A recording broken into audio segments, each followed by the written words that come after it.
Welcome to Ladies in Law, where real-world advice meets professional wisdom and empowerment in realms of law and business. Your hosts, Lisa Goucher, Dawn Smith, and Kellye Raymond, bring you innovative strategies, practical guidance, and inspirational stories. Join us as we inspire and support women to thrive in traditionally male-dominated fields. We're here to promote inclusivity and provide practical advice for success. Hi, Lisa here with Kellye and Dawn. Today we are talking about communication, all types of communication. So I'm going to turn it over to you, Dawn. Let's get us started. So communication is the absolute most important thing to think about in business, in law, in relationships. So we're kind of going to try to break it down into manageable parts today. The importance of communication, why it's important, how you do it properly. And I think probably Kellye has the most experience with telling people how to communicate properly to others. That's the good thing about being a jury consultant is that you don't have to stand up and do it yourself. You get to just tell other people how to do it. And certainly being a trial lawyer, effective communication and talking to the jury is the most important thing that you'll do. But it's kind of a no-brainer, right? Why communicating effectively is important.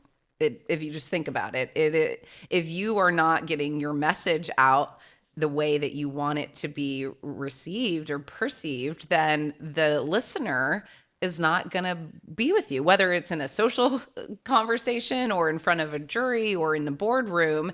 If you don't know how to express yourself and communicate effectively, then your listener isn't going to be receiving your message. And then that's a problem. I just think a lot of people just don't even understand or appreciate how they come across, what gestures they make or, just not even paying attention when somebody's talking to you. I just feel like you need to be aware that these are things. There's a huge difference between written versus in person. And so when you're communicating written, you need to read it back to yourself and see how it lands, because you never know what mood or context or what they are in. So especially when you are in a professional setting and you're conveying the message, just like you said, you want it to be received the way that it needs to be received. That it's being intended. Yeah, Correct. I think the modality is really important because we've become a society of doing everything on our phones and, don't call when a text will do kind of attitude. But, depending on what message you are trying to get across, the modality is really important. I'm a little bit old school. I prefer a phone call. I like being in person, unless it's something quick and easy that an email or text can cover. But I think what Lisa said is super important, that you've got to read what you've written back. I was always raised growing up, don't put anything in writing that you wouldn't want to be 100%, read aloud. 100%. I think that's so true, especially in the legal world, in the business world. Don't put anything in writing. I've been in court several times and there are text messages admitted into evidence and you're like, oh gosh, I would bet you wish you wouldn't have said that, and it's being read aloud in front of strangers. It's a lot easier, right? We're lawyers, so we see all that garbage that happens that comes into evidence at some point later on. I mean, you kind of learn the hard way. You're just, right. I don't ever want to be in that situation. But I've always thought this. I think you're an old soul.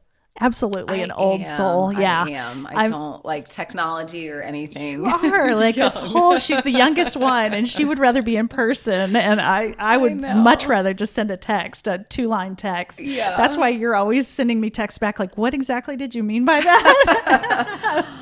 But I think what you were saying earlier, to go back to why it's so important, is we've kind of lost the art of being introspective, and people aren't always aware of how they sound, how they come across. And, I remember when I graduated from college and I was interning at a law firm and I was having dinner with some family friends and they had younger kids, and their 7-year-old kept saying the word like, and the mother kept correcting him. And she was a economics professor at Columbia. So she's a smart lady. And she kept correcting him. And I just thought to myself, my God, I say like all the time. I sound like a Valley girl, you know? And it was something ever since then you have to really try hard to think about the words that you're using and how the words that I call them filler words, Yes. right? We all have them, filling in the blanks with ums or rights or you knows or like.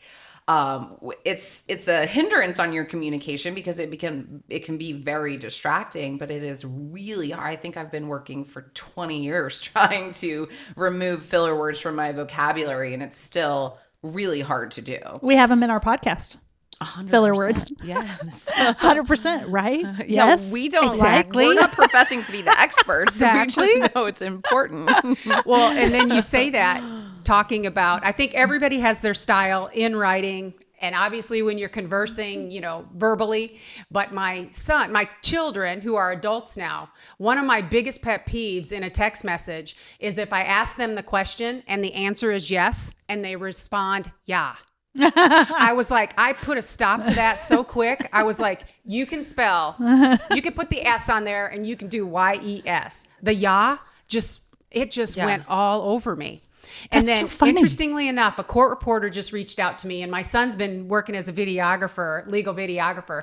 And she said, what is it with this younger generation now that instead of somebody saying thank you and the response being you're welcome, they say, of course.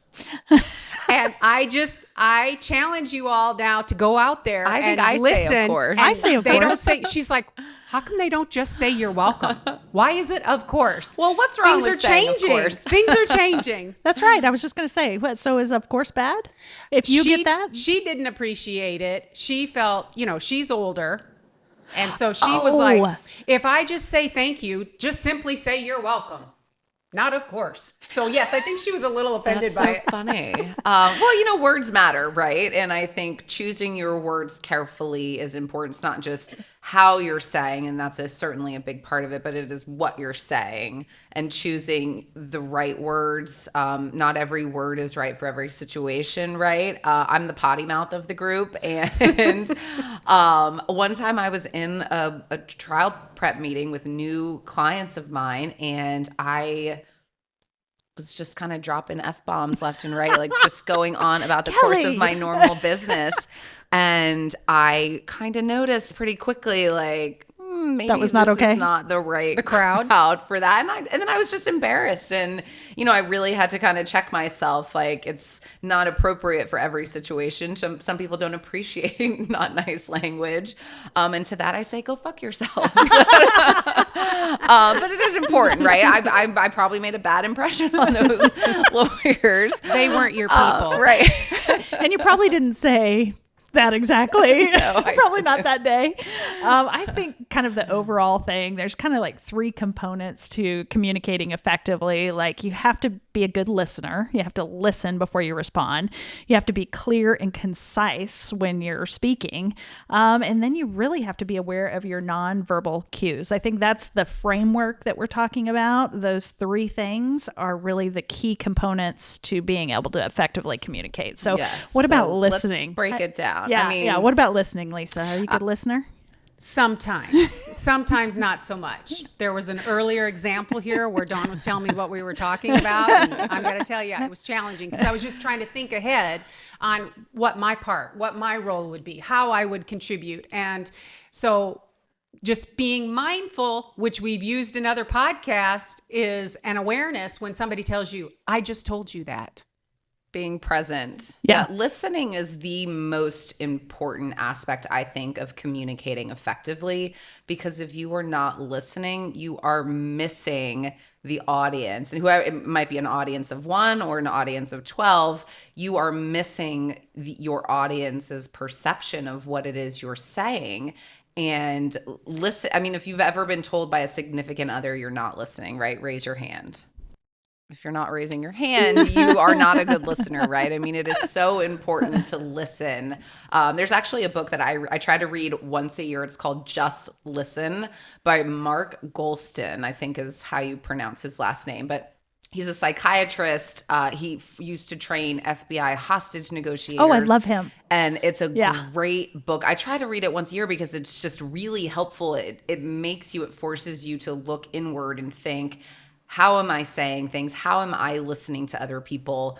Most people, it's it's just a bad habit that we get into, is that when you are listening, you're just automatically cued into, what am I going to say in response? Exactly. You're thinking about yourself. And that becomes heightened when it's maybe it's an argument with somebody, or not a great fun-loving conversation. We really focus on, okay, how am I being impacted by this, and what am I going to say next, and how am I going to defend, and then you're not able to listen. And so I try to read Just Listen once a year. I think it's so helpful. It gives you great cues on how to remind yourself to be a good listener, and you cannot be an effective communicator if you're not a good listener. Well, on top of that book is the 7-second rule.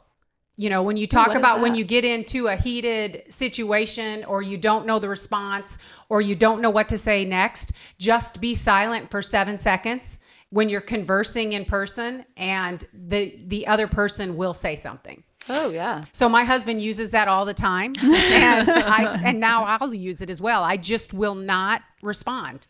So the key is really, negotiation. It's really important. You have to be really comfortable with silence. There's so many people that are so uncomfortable with just that silence that they will say something. So have you ever been in a situation where you waited 7 seconds and it was still silent? You just wait. You just have to wait them out. You've got to sit in the uncomfortable, awkward. You have to have a competitive spirit. And if you want to win, you're going to sit there and wait till that person says something. Yeah. And then you're the winner because they spoke first. Well, Dawn, you've got experience with that, doing jury selections, right? You stand up, you're doing, as we say in Texas, voir dire, jury selection, and you ask the panel a question, and then how many times you're just getting blank stares and nobody says anything, and crickets. And it's so important from a jury selection standpoint, right? To try to get volunteers, see who your leaders are, as opposed to cold calling on folks. But it is uncomfortable to kind of sit there in the silence and wait for somebody to respond. That's where the nonverbal cues come in. The nonverbal cues are so important to get those responses as well. Making eye contact with people, not uncomfortable eye contact, especially when you're first meeting them. I've got the funniest story about eye contact. Eye contact, hugely important, right? If you've ever shook somebody's hand and they're not looking you in the eye, it's rude, and it makes you not want to talk to that person, right? Eye contact is so important.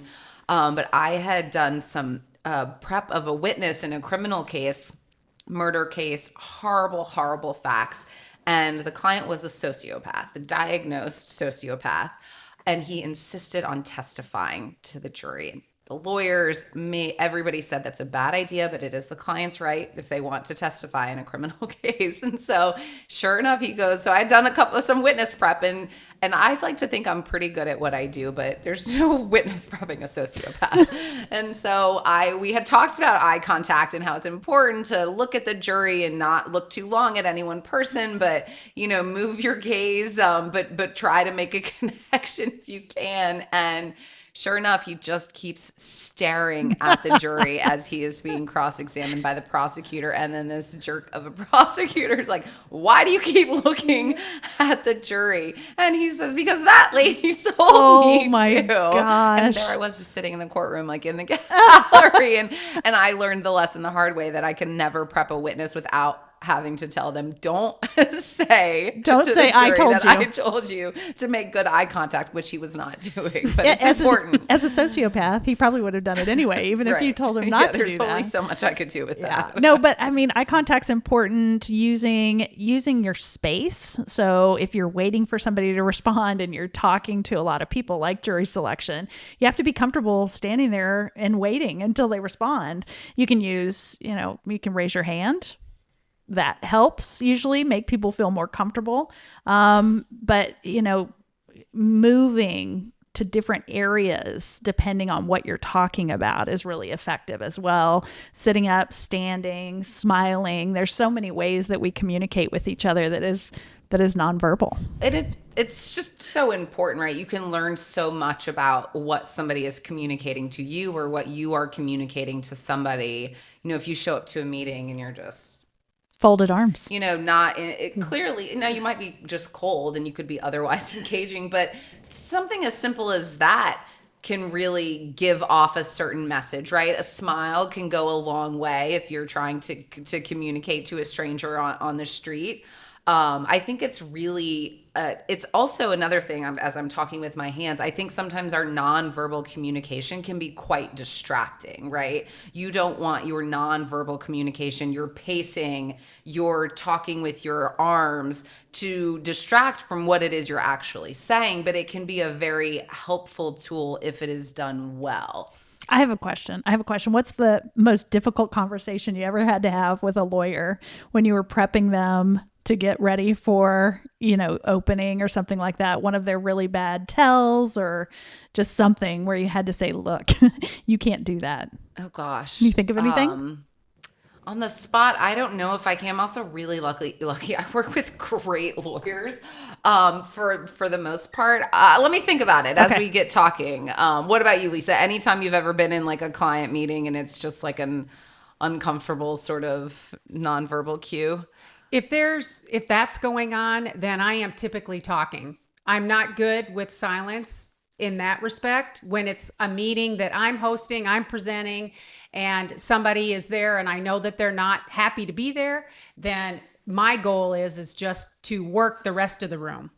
Work the other people in the room. And, arms crossed, I never do arms crossed. Very, very rarely. Wouldn't do it in a professional setting because it just closes you off. Smiling. I think you can hear smiling in the voice. Absolutely. Like even if somebody is not in the room and you are talking with a smile on your face, they can hear it, as opposed to, okay, here I am, just like showing up. Look at that's perfect. You kind of sat I'm down in your happy chair a little to be bit. here. Yes, Right, yeah. yes, I'm so happy to be here. It's just a big difference. A receptionist that I had at the firm, she put a mirror in front of her desk, and I was like, Judy, why do you have a mirror in front of your desk? She's because it encourages me to smile when I answer the phone, and I sound way more upbeat. And I'm like, oh my goodness, that makes sense. That's hilarious because, really since COVID and the immersion of Zoom into our daily work life still, I really dislike seeing a picture of my face, a mirror of myself when I'm talking. Because sometimes I think you tend to, maybe I'm just vain, but you tend to kind of focus on what you're doing. And I was giving a speech one time, this was just like early in COVID while we're still all at home. And I couldn't see anybody else. So I just saw myself and I was just talking to whoever out there. And so I was just kind of basically talking to myself. And I kept noticing like a little frown line every time I would like stop and say a word. And I was just like really getting fixated on that. So I would prefer, I think, not to look at myself. But old Judy had a different trick. She had That's a different hilarious. plan. Well, and then Zoom, really the majority of the world knew nothing about Zoom until COVID, right? I've never even heard of it. It's a very heavily used program that was used in direct sales for years. So we were using it time and time again, already had been on the platform.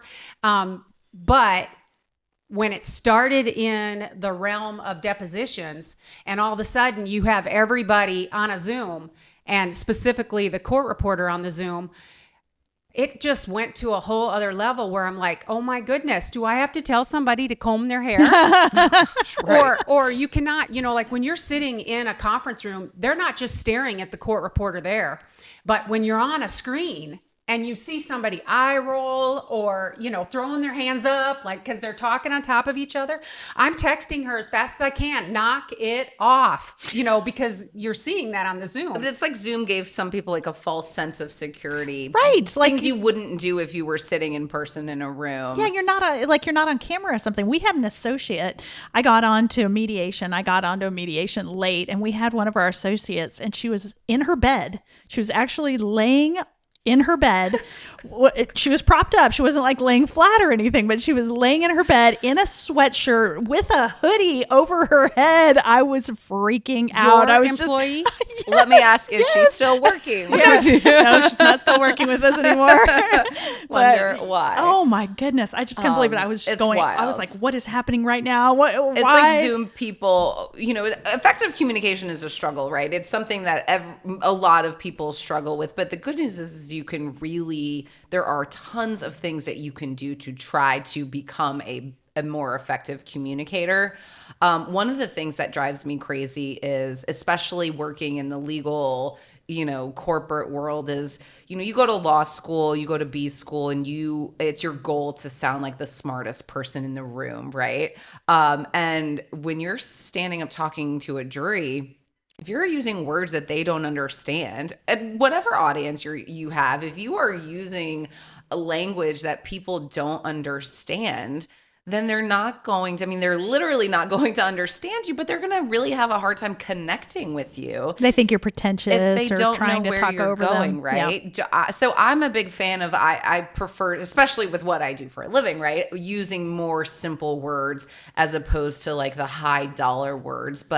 And I give my little brother's a captain in the Army, but it's like he has a vocab checklist he has to hit every day, and he's like hitting these like Scrabble words. I'm like, why are you using these big fancy words when just like a very simple word will do? And it kind of irritates me now that I've spent so much of my professional career really trying to, how do we say this well, but how do we say it simply? It needs In to be layman's simple. terms. Yeah, In it needs to be layman's simple. terms. There's no reason. I mean, we're not professors speaking to a bunch of people in economics generally. I mean, we're just talking to make sure that people understand us. And if we're talking to ensure that the other folks understand and get the message, then there's no reason not to use simple language. None whatsoever. Well, and it's important too in the texting to, that's going to be shared. You said, how many times are you in court and it ends up rolling out, text messages end up being part of the evidence? You have to think about that in the professional world, that you are still creating some sort of level of professionalism when you're communicating via text. I love exclamation points because I think they convey, happy, I'm excited. Hi, Dawn. She even pointed that out to me. She was like, you always have exclamation points. Okay, well, I love it. I love it. Well, we're just touching the surface right now. I mean, There will be many more episodes about Yep. communicating effectively, because like Dawn said, it's just scratching the surface. Like I said, the good news is that it's something that we can all continue to get better at. Mm-hmm. And that's all you can really hope for. Yeah, just remember those 3 points. Nonverbal communication, right? Make sure you're listening and just be as clear, concise, and use simple language. That's going to be the 3 basic things that'll get you to where you need to be. and thank you for being with us today. Comment, go ahead and share, like, subscribe. Thanks for listening to today's episode of Ladies in Law. We hope you're walking away inspired and ready to shake things up in law and business. Don't forget to hit subscribe and let us know what you think. Spread the word and share this podcast with your network. Follow us on socials for all the behind-the-scenes fun and sneak peeks of upcoming episodes. Until next time, keep rocking it, keep breaking the mold, and as always, keep aspiring to inspire.